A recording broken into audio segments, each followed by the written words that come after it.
박소연 대표는 올해부터 매년 바이오 시밀러 제품을 하나씩 출시한다는 목표를 세웠지만 구체적 성과를 내려면 시간이 더 필요할 것으로 보입니다.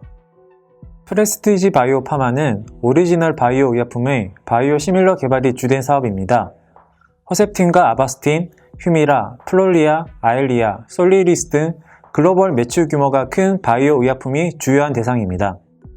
출시를 목표로 했던 유방암 및 전이성 위암 치료제 허셉틴의 바이오 시밀러 투주뉴는 글로벌 임상 3상을 마친 뒤 2019년 2분기 유럽을 시작으로 2019년 3분기에는 미국, 2021년 2분기에는 국내와 캐나다에 품목 허가를 신청했습니다.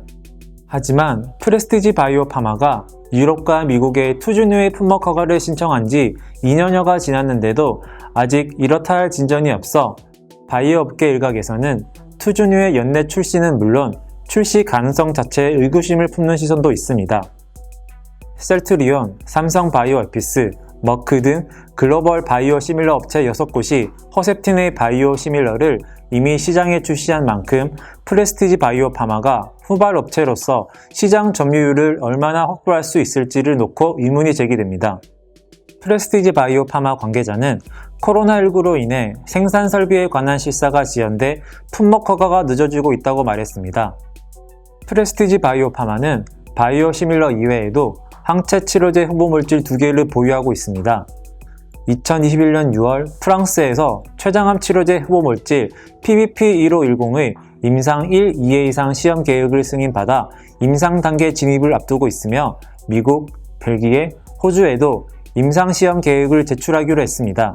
국내에서는 이미 올해 초에 식약처에 임상 시험 계획을 제출해 검토 단계에 있습니다. PBP1510에 관하여 췌장암 치료제 임상 1, 2회 이상 결과에 따라 난소암을 적응증으로 확장하는 임상시험도 실시할 계획으로 알려졌습니다. 프레스티지 바이오 파마는 2024년에나 미국이나 유럽에 PBP1510을 출시한다는 계획을 세워도 PBP1510으로 당장 수익을 내기는 어렵습니다. 이외에 고형암 항체치료제 후보물질 PBP1710도 보유하고 있는데 아직 세포주 개발 작업을 진행하고 있어 임상 단계 진입까지는 갈 길이 멉니다.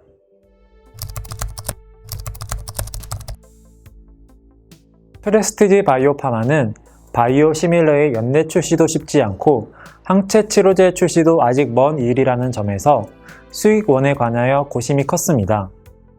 박소연 대표는 2021년 3월 백신 사업을 신사업으로 점찍고 현재 백신 생산센터를 구축하고 있습니다. 한 국내 언론과 인터뷰에서 백신 센터는 이미 개발된 백신의 신속한 보급과 타사 백신의 제품의 생산 및 보급을 위한 인프라라고 말했습니다. 2021년 4월 글로벌 백신 원부자재 생산 기업인 사이티바와 원부자재 조달을 위한 전략적 파트너십을 체결했습니다. 바이오 의약품 및 백신 제조에 필요한 싱글 유지 시스템에 활용될 2000리터 규모의 세포 배양백 50개를 들여오기로 했습니다. 사이티바는 인천 송도에 2022년부터 2024년까지 일회용 세포 배양백 등 원부자재 생산 시설을 구축하기 위해 620억 원을 투자하기로 해 일회용 세포 배양백을 활용하는 프레스티지 바이오 파마로서도 향후 백신 생산 사업을 안정적으로 할 수 있는 기반도 마련됐습니다. 시장에서는 프레스티지 바이오 파마가 백신 위탁 생산 사업에 뛰어든다고 했을 때 백신 생산 역량에 의구심을 많이 보냈습니다. 프레스티지 바이오 파마는 그동안 바이오 시밀러, 항체 치료제 개발만 해왔고 이들의 상업 생산도 관계사인 프레스티지 바이오로직스를 통해 하기로 했었기 때문입니다. 프레스티지 바이오 파마는 최근 백신 생산센터 구축 현장을 공개하며 시장의 우려를 불식시키려는 행보도 보였습니다.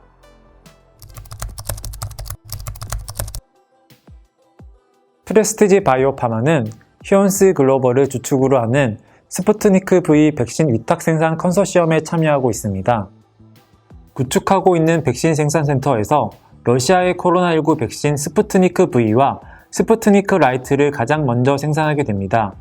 이 컨소시엄에 참여하는 기업 가운데 백신 원액을 생산할 수 있는 기업은 프레스티지 바이오 파마뿐이라 원액 생산 공정을 전담하게 됩니다. 휴온스 글로벌은 연간 최대 백신 10억 도즈를 생산한다는 목표를 세워뒀고 백신을 포장하거나 충전하는 완제의약품 공정보다 백신 원액 생산 공정의 마진이 훨씬 큽니다. 프레스티지 바이오 파마 관계자는 연간 최대 20억 도즈의 백신을 생산할 수 있는 원액 생산 능력을 구축하게 된다고 말했습니다. 제약 바이오 업계는 프레스티지 바이오 파마가 1도즈에 $2 수준의 마진을 남길 수 있을 것으로 예상하고 있습니다. 다만 프레스티지 바이오 파마가 그동안 백신을 생산해 본 경험도 없는데 국내 백신 전문 기업인 SK 바이오사이언스나 GC 녹십자보다도 더 많은 백신을 생산한다는 목표를 세우고 백신 생산센터를 건립하는 것을 놓고 시장에서는 프레스티지 바이오 파마의 역량에 의구심을 보냅니다.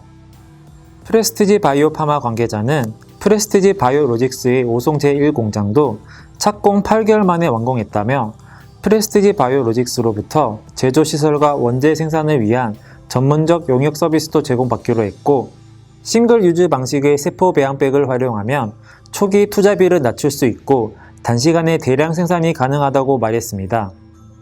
2021년 8월 스푸트니크 V 및 스푸트니크 라이트 기술진이 방한해 프레스티지 바이오 파마에 백신 원액 생산에 관한 기술을 이전하고 있습니다.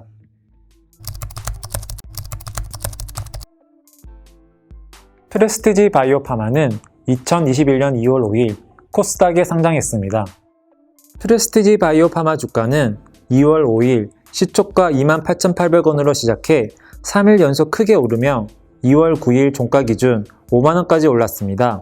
이후 차익 실현을 위한 매도세가 이어지고 두드러진 모멘텀을 보이지 못하며 시초가 수준으로 주저앉았습니다. 프레스티지 바이오 파마는 6월 결산 법인으로 다른 국내 제약 바이오 회사와 달리 7월에 다음 회계 연도가 시작됩니다. 2019년 7월 1일부터 2020년 6월 30일 회계연도와 2020년 7월 1일부터 2021년 6월 30일 회계연도에서 모두 매출이 없었고 영업손실은 각각 91억 원, 162억 원에 이릅니다. 증권업계 관계자는 2021년 4분기부터 스푸트니크 V 위탁 생산 매출이 반영될 것이라며 스푸트니크 V 수급이 빠듯한 상황에서 위탁 생산 업체의 우호적 수급 상황이 당분간 지속될 것으로 예상한다고 말했습니다. 프레스티지 바이오 파마는 4분기부터 본격적으로 스푸트니크 V를 위탁 생산한다는 계획을 세웠던 만큼 이를 통해 실적을 내기 시작하면 주가도 힘을 받을 것으로 예상됩니다. 스푸트니크 V가 세계보건기구로부터 긴급 사용 승인을 받게 되면 앞으로 백신 수요도 더욱 늘어날 수밖에 없는 만큼 프레스티지 바이오 파마의 위탁 생산 물량도 늘어날 가능성도 있습니다. 다만 스푸트니크 V가 세계보건기구로부터 긴급 사용 승인을 받지 못했다는 점은 향후 백신 수요에 영향을 미칠 수 있다는 목소리도 나옵니다.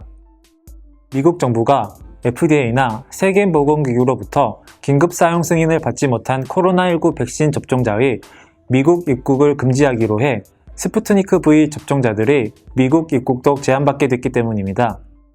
세계보건기구는 러시아 내 스푸트니크 V 생산 공장의 제조 관행에 우려를 표시하며 스푸트니크 V의 긴급 사용 승인 심사를 중단한 것으로 알려졌습니다.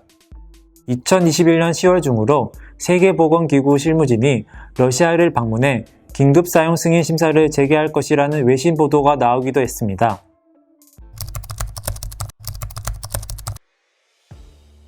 프레스티지 바이오 파마는 싱가포르에 본사를 두고 있는 바이오 시밀러 및 항체 치료제 개발 기업으로 2015년 7월에 세워졌습니다.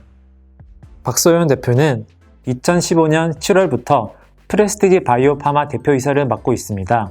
미국 MIT 공과대학교 화학 및 독성학과 연구교수를 지냈으며 미국 바이오 매드랩 연구소장, KIT ISIS 바이오 신약 개발센터장, 싱가포르 국립과학기술연구소 신약개발센터 자문위원, 프레스티지 바이오로직스 연구소장 등을 역임했습니다.